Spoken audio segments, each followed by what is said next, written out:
नमस्कार। आज हामी कतारका नेपाली श्रमिकहरूका लागि हुन लागेको एउटा महत्त्वपूर्ण कार्यक्रमबारे कुरा गर्दैछौँ। हो, यो सामाजिक सुरक्षा कोष र श्रम स्वीकृति सम्बन्धी तालिमको कुरा होइन? हो, नेपाल पत्रकार महासङ्घ कतार शाखाले आयोजना गर्न लागेको आफ्नो 19औं वार्षिकोत्सवमा नेपाली दूतावाससँग मिलेर। राम्रो पहल। हामीसँग यसबारे महासङ्घको सूचना छ अनि अर्को एउटा तालिम कतिको प्रभावकारी भयो भनेर हेर्नुपर्छ भन्ने सुझाव पनि छ। त्यही त आज हामी यही खोतल्नेछौँ, यो तालिम किन जरुरी छ अनि यसले कतारका नेपाली दाजुभाइ दिदीबहिनीलाई के फाइदा पुग्छ भनेर। ल सुरु गरौँ है त। पहिला त कार्यक्रमकै कुरा गरौँ। पत्रकार महासङ्घ कतार शाखाले नेपाली दूतावाससँग मिलेर गर्दैछ, जेठ 2 गते होइन? हो, 2082 जेठ 2 गते बिहान 10 बजेदेखि दूतावासकै हलमा। ठिक छ। अनि यसमा मुख्य विषय के छन् रे? खासमा दुईटा मुख्य विषय देखिन्छ। सामाजिक सुरक्षा कोष मतलब एसएसएफ अनि अर्को चाहिँ पुनः श्रम स्वीकृति। एसएसएफ त अहिले एकदमै चर्चामा पनि छ नि। हो नि त।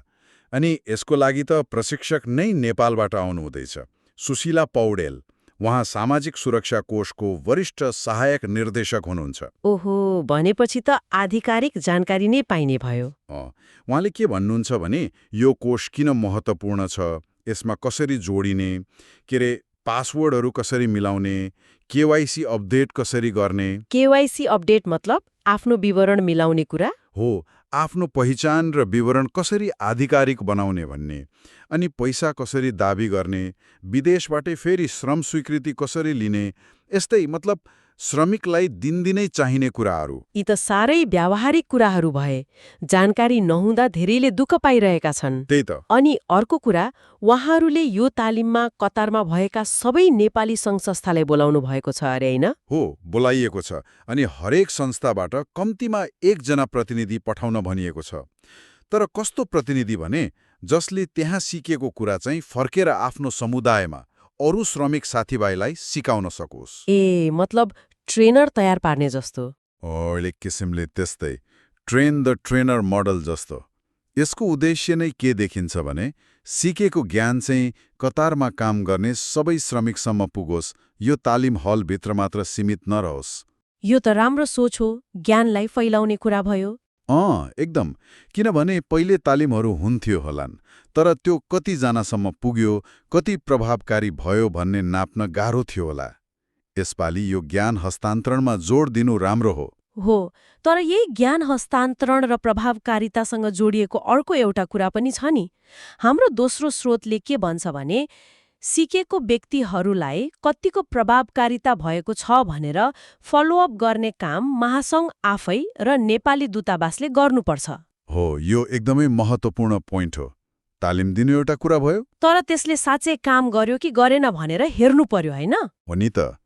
कतै यस्तो त हुँदैन तालिममा गयो, बुझ्यो भन्यो, तर बाहिर निस्केपछि फेरि उस्तै। तालिम कतिको प्रभावकारी भयो भनेर हेर्नु भनेको चाहिँ त्यो लगानीले साँच्चै केही फरक पार्यो कि पारेन भनेर पक्का गर्नु हो। मतलब श्रमिकले साँच्चै बुझे कि बुझेनन्, उनीहरूलाई सजिलो भयो कि भएन। त्यही त। एसएसएफमा जोडिन सजिलो भयो कि, श्रम स्वीकृति लिन सजिलो भयो कि, यो कुराको लेखाजोखा राख्नुपर्छ। यो उनीहरूको अधिकार र फाइदाको कुरा पनि हो। तर यसले एउटा प्रश्न पनि उठाउँछ के प्रश्न? के यो अनुगमन साँच्चै गर्न सकिन्छ त? कतारमा यति धेरै श्रमिकहरू छरिएर बसेका छन्, सबैसँग पुगेर प्रभाव नाप्न स्रोत र संयन्त्र पुग्ला त? यो पनि सोच्नुपर्ने कुरा हो। त्यो त हो, चुनौती छ।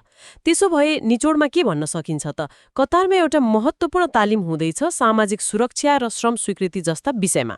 हो, र यसको लक्ष्य ज्ञानलाई प्रतिनिधि मार्फत सबै श्रमिकसम्म पुर्याउनेछ।